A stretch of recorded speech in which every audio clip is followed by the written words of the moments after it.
بہار دنیا ہے چند روزہ، نہ چل یہاں تو سر اٹھا اٹھا کر۔ بہار دنیا ہے چند روزہ، نہ چل یہاں تو سر اٹھا اٹھا کر۔ خدا نے خود ہی مٹا دیے ہیں ہزاروں نقشے بنا بنا کر۔ دو دن کی زندگی پہ نہ اچھل کے چل، دو دن کی زندگی پہ نہ اچھل کے چل۔ یہ رستہ ہے چل چلاؤں کا، ذرا سنبھل کے چل۔ لائے کے ساتھ تعظیم و تکریم عزیز دوستوں، بزرگوں اور بھائیوں، بھائی محمد شبیر احمد مرحوم کے ایصال ثواب کے سلسلے میں ہم سب جمع ہیں۔ دعا ہے اللہ کریم مرحوم کی کامل مغفرت فرمائے اور مرحوم کی قبر آخرت کی تمام منزلیں آسان فرمائے۔ عزیز دوستو، میں نے آپ نے ایک دن آنا ہے، اس پوری کائنات نے فنا ہو جانا ہے اور ہر ذی روح چیز نے موت کا ذائقہ چکھنا ہے۔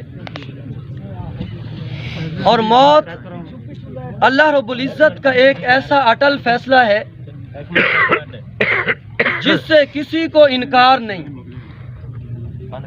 چاہے مسلمان ہو چاہے کافر ہو، موت کا کوئی منکر نہیں ہے، ہر ایک موت کو مانتا ہے۔ لیکن اصل زندگی اس کی ہے جو موت کو سامنے رکھ کے زندگی گزارتا ہے۔ سبحان اللہ۔ قرآن کریم کے 29ویں پارے سورہ ملک میں اللہ رب العزت فرماتے ہیں، الذی خلق الموت والحیات لیبلوکم ایکم احسن عملا۔ فرمایا اللہ رب العزت نے موت کو بھی پیدا کیا، زندگی کو بھی پیدا کیا، لیبلوکم ایکم احسن عملا، تاکہ تمہیں جانچے، تمہارا امتحان لے، تم میں سے کون اچھے عمل کر کے آتا ہے۔ اب قرآن کریم کی اس آیت میں اللہ رب العزت نے موت کا تذکرہ پہلے کیا اور حیات کا تذکرہ بعد میں کیا۔ اچھا، پہلے زندگی ہوتی ہے یا پہلے موت ہوتی ہے؟ پہلے زندگی ہوتی ہے نا، پہلے انسان پیدا ہوتا ہے، اس کی زندگی ہوتی ہے، پھر موت آتی ہے۔ لیکن اللہ رب العزت نے پہلے موت کا تذکرہ کیا، پھر حیات کا تذکرہ کیا، اپنے بندوں کو بتانے کے لیے کہ اصل زندگی ہے ہی اسی کی جو موت کو سامنے رکھ کے زندگی گزارتا ہے۔ تو موت اللہ کا اٹل فیصلہ ہے، اس سے کسی کو انکار نہیں، نہ مسلمان کو نہ کافر کو۔ البتہ ایک فرق ہے، مسلمان موت کا معنی کچھ اور سمجھتا ہے، کافر کچھ اور سمجھتا ہے۔ مسلمان موت کا معنی سمجھتا ہے انتقال زندگی، یعنی کیا مطلب؟ کوئی مسلمان مر گیا تو وہ ختم نہیں ہوا، منتقل ہوا۔ سبحان اللہ۔ پہلے یہ ماں کے پیٹ میں تھا، منتقل ہوا، زمین پر آیا، پھر یہ منتقل ہوا، زیر زمین چلا گیا، پھر منتقل ہوگا، حشر میں چلا جائے گا، اور پھر منتقل ہوگا، اللہ کے فضل سے جنت میں چلا جائے گا۔ سبحان اللہ۔ تو مسلمان موت کا معنی سمجھتا ہے انتقال زندگی، یعنی کیا مطلب؟ مسلمان مرتا نہیں، ختم نہیں ہوتا، منتقل ہوتا ہے۔ سبحان اللہ۔ اور کافر موت کا معنی سمجھتا ہے اختتام زندگی۔ کیا مطلب؟ کافر سمجھتا ہے جو مر گیا مک گیا، ختم ہو گیا، قصہ ہی ختم۔ سارے بچوں بہت سارے لوگ ہیں جڑے آدن یار جڑا مر گیا وہ مک گیا، سنیا ہوئے کہ نہیں؟ لوگ آدن نا جڑا مر گیا وہ مک گیا، ایک گال کہنی، مسلمان دا ایمان ایک کہنی۔ مسلمان کا ایمان یہ ہے کہ مسلمان جو مرتا ہے اس کی جو ابدی زندگی ہے وہ اس وقت شروع ہوتی ہے، سبحان اللہ۔ یہ مر کے ختم نہیں ہو جاتا، مک نہیں جاتا۔ کافر کہتا ہے کہ موت جو ہے یہ اختتام ہے زندگی کا، جو مر گیا وہ مک گیا، ختم ہو گیا، نہ حساب کتاب کچھ بھی نہیں۔ اسی کو علامہ اقبال نے اپنے لفظوں میں یوں کہا، غافل سمجھتا ہے موت کو اختتام زندگی، غافل سمجھتا ہے موت کو اختتام زندگی، ہے یہ شام زندگی صبح دوام زندگی۔ کیا مطلب؟ غافل سمجھتا ہے کہ جو مر گیا مک گیا، اختتام ہو گیا۔ فرمایا نہیں، یہ اس زندگی کی شام ہے، لیکن ایسی شام جس کی کوکھ سے اس زندگی کی صبح پیدا ہوتی ہے جو زندگی نہ ختم ہونے والی ہے۔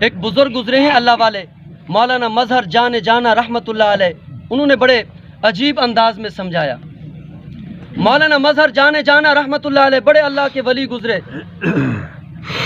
اور ایسے متبع سنت آدمی تھے کہ ان پہ بس تھی، جہاں نبی کریم صلی اللہ علیہ وسلم کی سنت کی بات آ جاتی بس ہو جاتی، یعنی اپنے آپ کو یوں سمجھ لیں فنا کر دیتے، لیکن نبی کی سنت چھوڑنا ان کے لیے گوارا نہیں تھی۔ ان کے بارے میں آتا ہے ایک دفعہ نا بیت الخلا جانے لگے، ابھی قدم ہی رکھا تھا بے ہوش ہو کے گر پڑے، لوگوں نے سمجھا ہارٹ اٹیک ہو گیا ہے۔ تو اس زمانے میں جو بھی رواج تھا لوگوں نے پانی ڈالا، جو کچھ بھی کیا، ہوش میں لائے۔ جب ہوش آیا نا تو لوگوں نے پوچھا حضرت کیا ہو گیا تھا؟ تو حضرت کہنے لگے اور تو کچھ نہیں ہوا تھا، مجھ سے خلاف سنت کام ہو گیا تھا۔ توجہ کرنا، مجھ سے خلاف سنت کام ہو گیا تھا اس لیے بے ہوش ہو گیا۔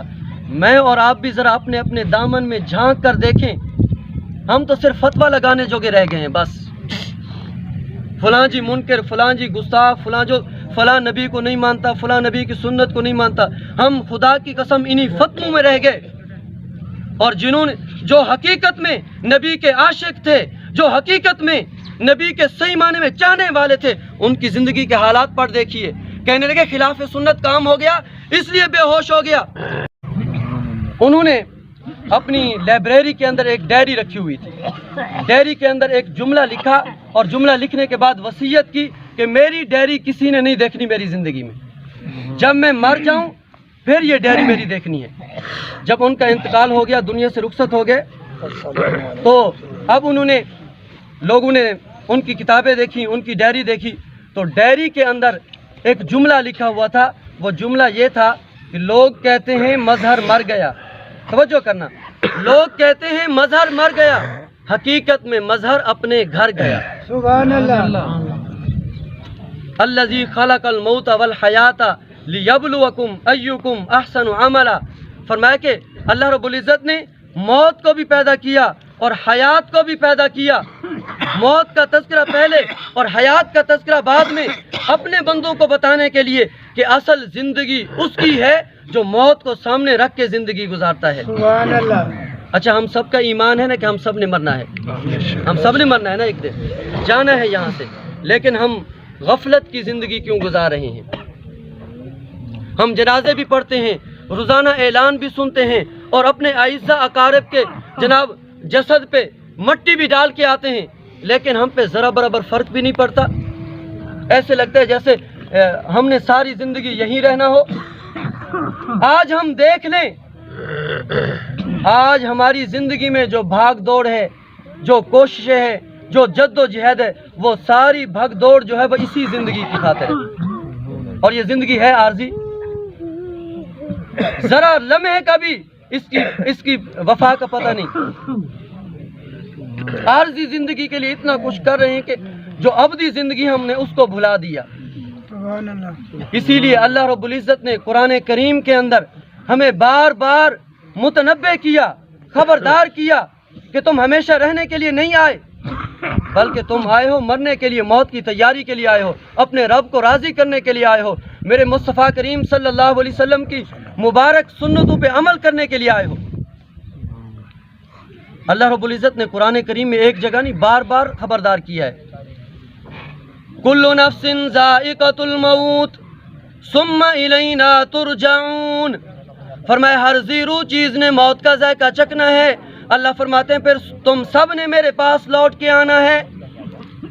قل ان الموت الذی تفرون منہ فإنه ملاقیکم ثم تردون الى عالم الغیب والشہادہ فینبئکم بما کنتم تعملون، فرمایا محبوب انہیں بتا دو جس موت سے یہ بھاگتے پھرتے ہیں، یہ موت سے بھاگ نہیں سکتے، ایک وقت آئے گا موت ان کے پاس آ کے رہے گی، پھر اللہ انہیں بتائے گا کہ تم کیا عمل کر کے آئے ہو۔ سبحان اللہ۔ یہ جو ہمارے ذہنوں میں خیال بیٹھ گیا ہے نا، آج انسان اگر کوئی گناہ کرتا ہے، کوئی خطا کرتا ہے، کوئی جرم کرتا ہے، پتہ ہے جرم یا کوئی گناہ انسان اس خیال کی وجہ سے کرتا ہے کہ کوئی نہیں دیکھ رہا، اس خیال سے کرتا ہے نا، کہیں تنہائی میں ہے، کہیں کمرے میں ہے، کہیں چھپ کے کوئی گناہ کر رہا ہے، تو انسان اس خیال سے گناہ کر رہا ہوتا ہے کوئی نہیں دیکھ رہا، اور یہ خیال ہمارے ذہنوں پہ اس قدر بیٹھ گیا ہے کہ ہم اپنے رب کو بھی بھلا بیٹھے ہیں۔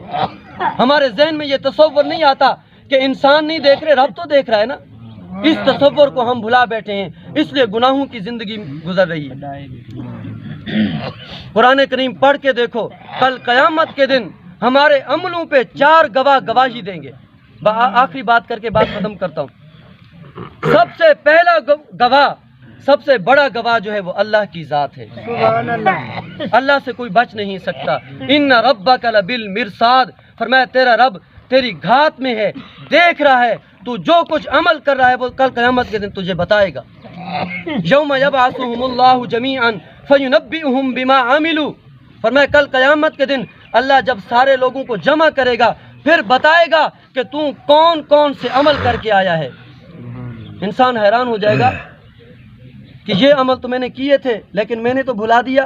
اللہ فرمائیں گے احصاہ اللہ ونسوہ، تو کر کے بھول گیا، میں نے تیرا ایک ایک عمل گن کے رکھا ہوا ہے، تیرے نام اعمال میں لکھوا کے رکھا ہوا ہے۔ سبحان اللہ، پہلا گواہ اللہ، اور دوسرا گواہ کرامن کاتبین، جو فرشتے ہمارے کندھوں پہ بیٹھے ہوئے ہیں۔ دائیں کندھے پہ بیٹھا فرشتہ نیکی لکھ رہا ہے اور بائیں کندھے پہ بیٹھا فرشتہ ہمارے گناہ لکھ رہا ہے۔ جب انسان کوئی نیکی کرتا ہے تو دائیں کندھے والا فرشتہ لکھتا ہے، جب کوئی گناہ کرتا ہے، غلط کام کرتا ہے تو بائیں کندھے پہ بیٹھا فرشتہ لکھ لیتا ہے۔ لیکن ایک وقت ایسا بھی آتا ہے کہ دونوں فرشتے لکھنے میں مصروف ہو جاتے ہیں۔ توجہ ہے آپ کی؟ توجہ ہے تو سبحان اللہ کہہ دیں۔ سبحان اللہ، یہ دونوں فرشتے کس وقت لکھنے میں مصروف ہوتے ہیں؟ جب کوئی امتی اپنے نبی صلی اللہ علیہ وسلم کی ذات پہ درود شریف پڑھتا ہے تو یہ فرشتہ نیکی لکھنے میں مصروف ہو جاتا ہے اور یہ فرشتہ گناہ مٹانے میں مصروف ہو جاتا ہے۔ سبحان اللہ، تو دوسرا گواہ ہمارے عملوں پہ کرامن کاتبین ہے، اور تیسرا گواہ ہماری یہ اعضاء کل قیامت کے دن ہمارے خلاف گواہی دیں گے۔ سبحان اللہ، اللہ کل قیامت کے دن کہے گا وَامْتَازُوا الْيَوْمَ أَيُّهَا الْمُجْرِمُونَ، مجرموں کو ایک طرف کھڑا کر دو، اور پھر اللہ رب العزت ہماری زبانوں پہ تالا لگا دے گا اور حکم دے گا، ہمارے کان بولیں گے، ہمارے ہاتھ بولیں گے، یہ پاؤں بولیں گے، جسم کا ایک ایک عضو بولے گا۔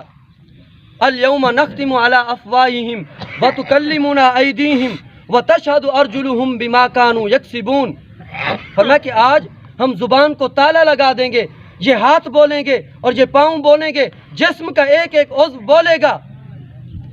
جب یہ عضو بول رہے ہوں گے نا، یہ کان بول رہے ہوں گے اور پھر یہ ہاتھ بول رہے ہوں گے، یہ آنکھیں بول رہی ہوں گی، جسم کا ایک ایک عضو بول رہا ہوگا، تو انسان پتہ ہے کیا کہے گا؟ کہے گا لما شہدتم علینا، آج تم ہمارے خلاف گواہی کیوں دے رہے ہو؟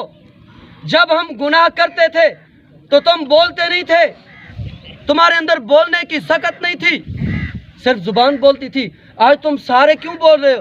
کیوں گواہی دے رہے ہو ہمارے خلاف؟ تو یہ آنکھ بول اٹھے گی، کہے گی، اور یہ جناب یہ جبین کہے گی، یہ ہاتھ پاؤں بولیں گے، کہیں گے قالوا انطقنا اللہ الذی انطق کل شیء وهو خلقکم اول مرہ، فرمایا آج اس ذات نے ہمیں بلوا دیا ہے جو ذات ہر ایک چیز کو، کائنات کے ذرے ذرے کو بلوانے پہ قادر ہے۔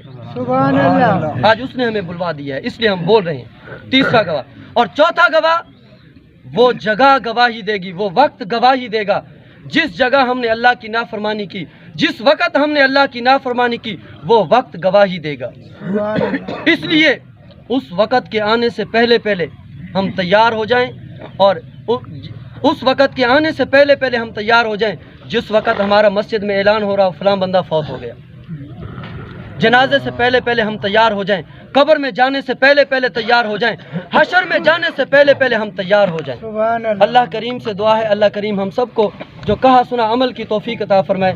وما علینا الا البلاغ۔